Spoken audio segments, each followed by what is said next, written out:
What's the meaning of chronic?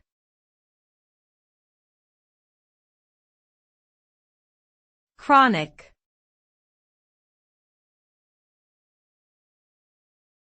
Chronic.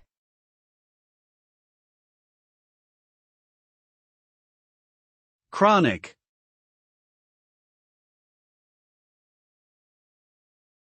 Chronic.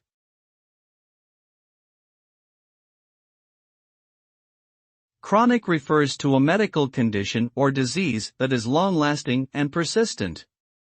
It can also describe a habit or behavior that continues for a prolonged period of time.